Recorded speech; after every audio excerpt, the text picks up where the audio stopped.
Акай Нуриддин. Акай Нуриддин. Акай Нуриддин.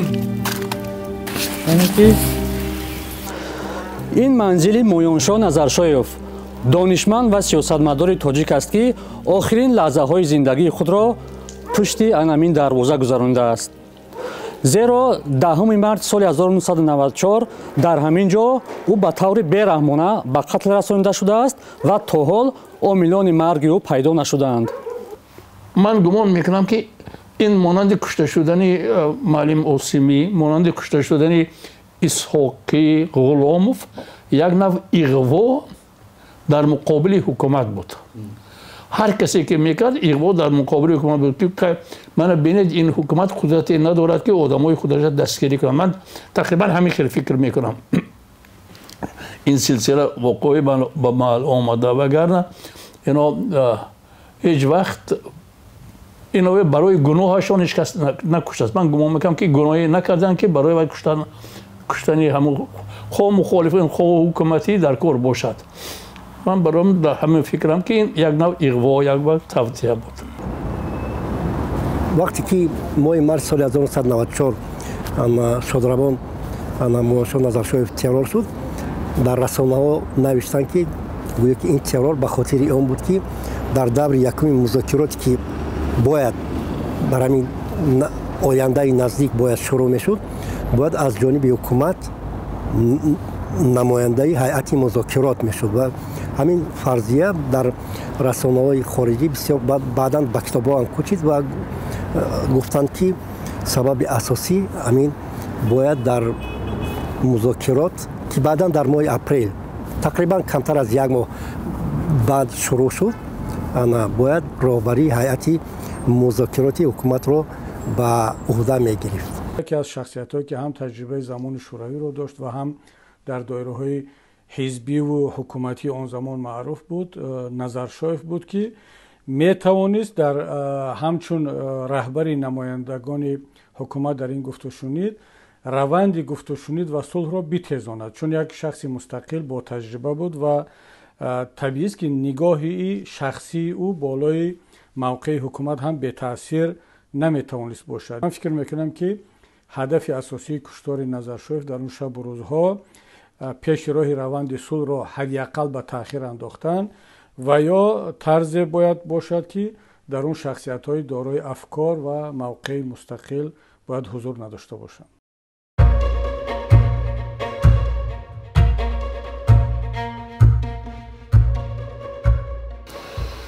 ما امروز که درباره مولانا نظرشویش میخوام یک صحبت کنیم.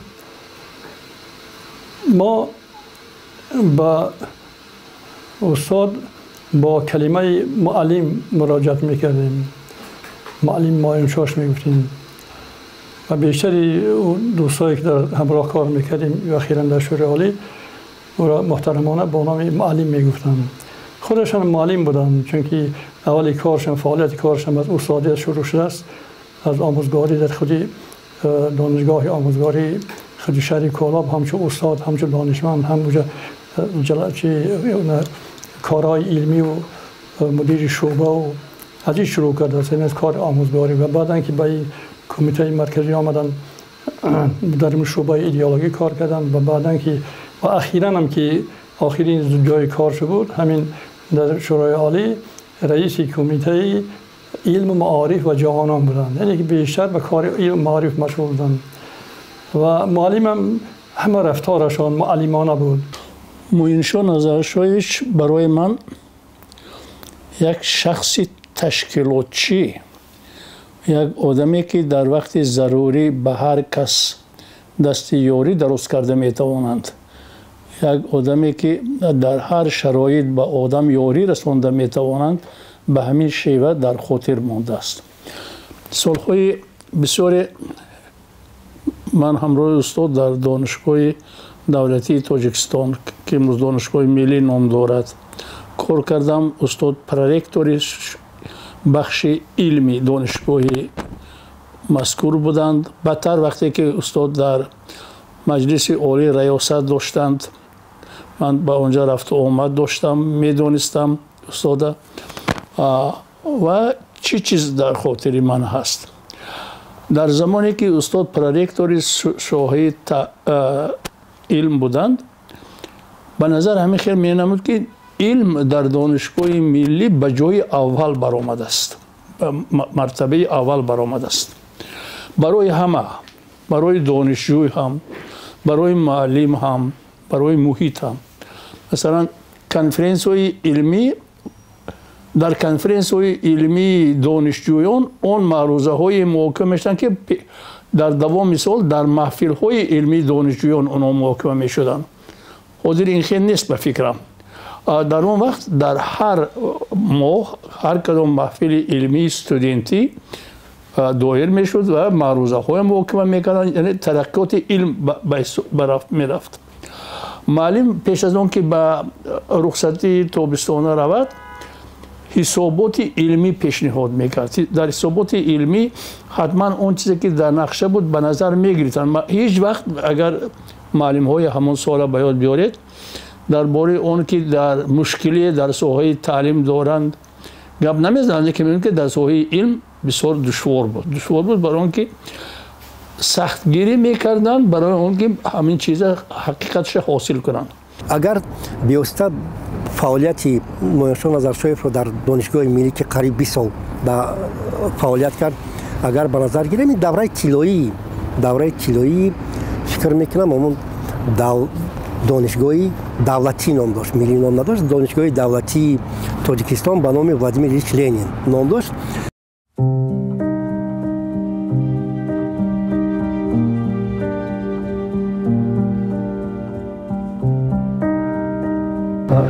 مویانشاه نظرشویف از تجربه کلانی فعالیت هم در کارهای حزبی، هم در کارهای دولتی و هم در کارهای آموزگاری برخوردار بود.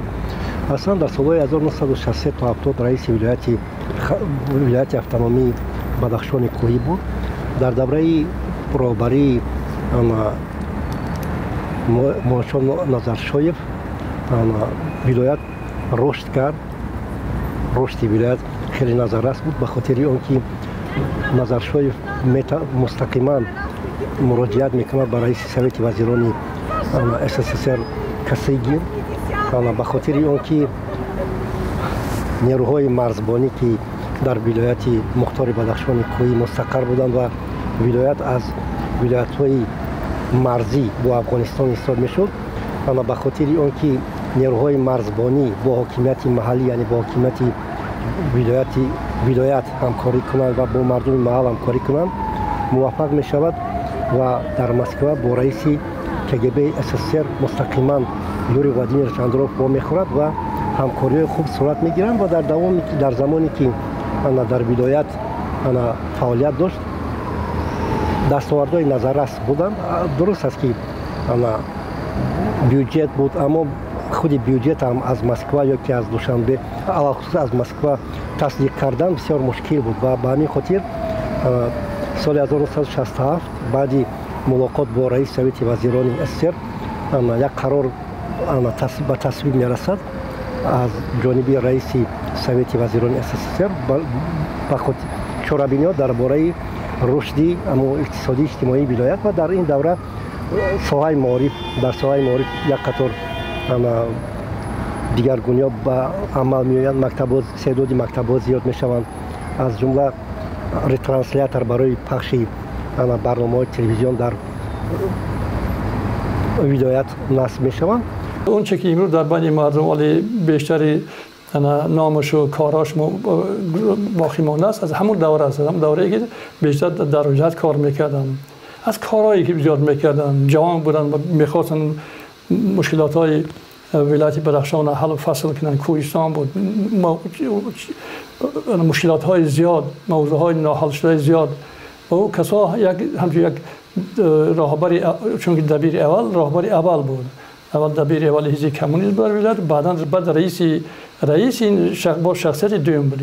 اول همه حاکمیت در خدمت همون دبیر اول شخصیت اولی حزبی بود و این راهبری ولایت بودن و چند سال اونجا کار کردم و مردم امروز هم مردم بسیار یادش میکنن با او که بسیار مستقل کار میکردن، بسیار کار مستقلانه حل میکردن و با استفاده از همون مختاریت بدخشان بعضی موضوع ها در خود مسکو حل میکردن مستقل از کمیته مرکزی حزب کمونیست. حتی این هم یک قصه که امروز مردم همیشه یاد میکنن، میگن که اون زمان ها این موضوع نقلیات خیلی مشکل بود در بدخشان، ماشین کم بود، دیگر راههای کوهستان دیگر. به این خاطر وقتی میرود در نزد کمیته مرکزی موضوع میگذارد که موضوع تشکیل کردن افتباز برای خود ولایت و اون مستقیم در همون جا این کار حل میکند و یک بعضی نوترین و با ماشین‌های جدید آورده در خود بدخشان بنیاد کردن. با این تقریبا به همین قطعی بیشتری مشکلات های همون زمانه حل کردن. نظرشویف که تمام عمرش برای علم و آبادی مملکت بخشیدن. آبادی به اون معنی که اینا راهبری ولایت بودند، اینا کاری حزبی کردند و در زمان خود اینا ما میخواهیم نمیخواهیم، میگوییم نمیگوییم. حزب کمونیست کاری بسیاری برای پیشرفت ملت ما هم کرد. اون که نتیجهش به ما چی داد اینا ما با چشم دیدیم و معلم در این وظیفه هم همین خرجشون اجرا کردن. برای من در نظر من یک شخصیتی که تاریخ نباید نامشون فراموش کند.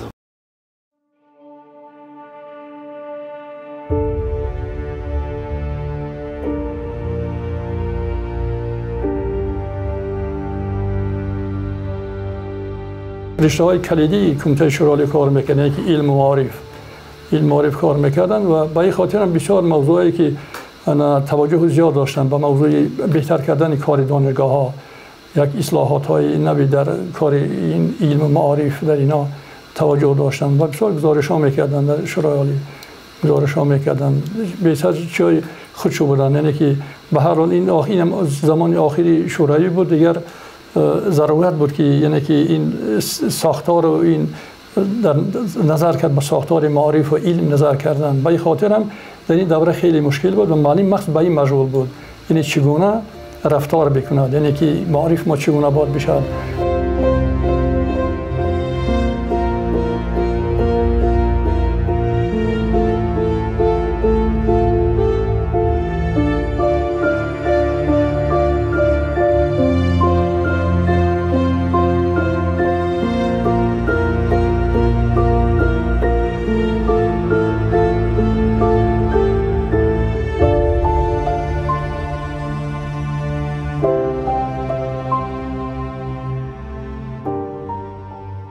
خودی کمونیست‌ها تصمیم گرفتن که قهار محکم رو به خاطر خیانت برکنار کنند و در روز دوم فکر میکنم موشم نظرشویف برآمد کرد، سخنرانی کرد، گفت که من در یک سال قبل از نامزدی محکم بسیار قاطعانه جانبداری کرده بودم و گفته بودم که قهار محکم کادر لایق است و سزاوار آن است که راهبری تاجیکستان باز به دوش همین آدم گذاشته شود.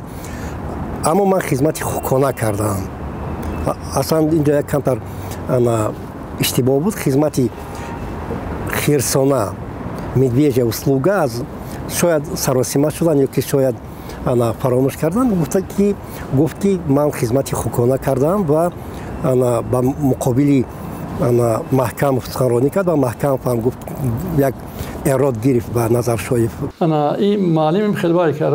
این وقتی هم بود که آیا فرض کنیم که باید که استعفا برود، او استعفا نمیرفت.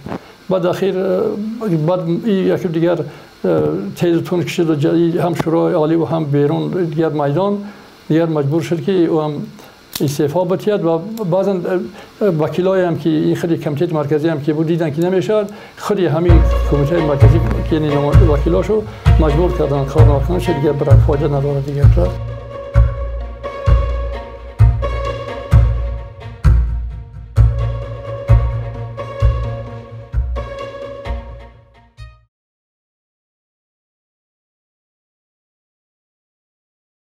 در مثلا مقاومت‌های سال 1991 که در تاجیکستان به عمل آمدند، سال 1992 که به تاجیکستان آمدند، موقع معلم نظرشویف موقع پیشترشون بود.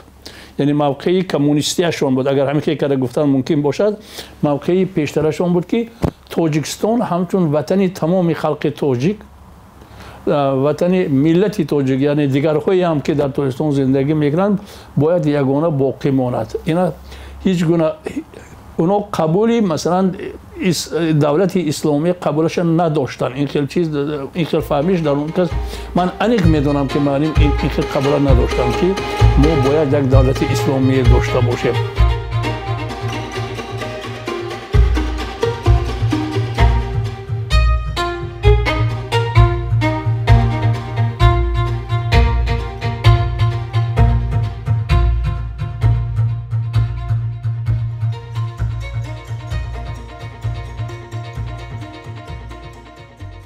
موضوع انتخاب این چی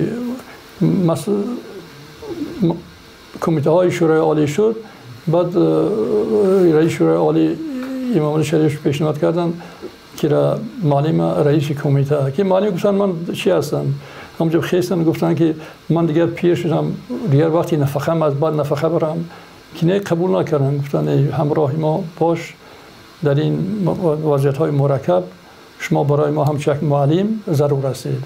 چون اینا گفتن دیگه معلم میشه، گفتن نتونید و قبول کرد دیگر.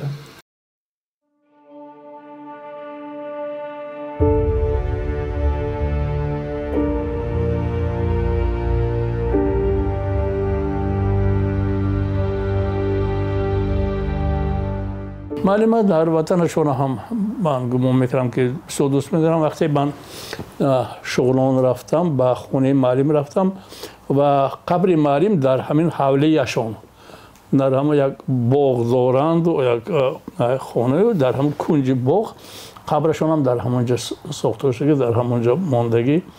و من گمان میکنم که هر مهمانی که به اون منطقه می رود در همون دهه دو جای دیدنی دارد. همون دهه یا اطراف دهه هم موزه شیرین شاه که در همونجا جایگزین شده است، هم مزار معلم نظرشایف که تمام عمرشون برای علم و آبادی مملکت بخشیدن. آبادی به اون معنی که اینا راهبر ولایت بودند، اینا کاری حزبی کردند.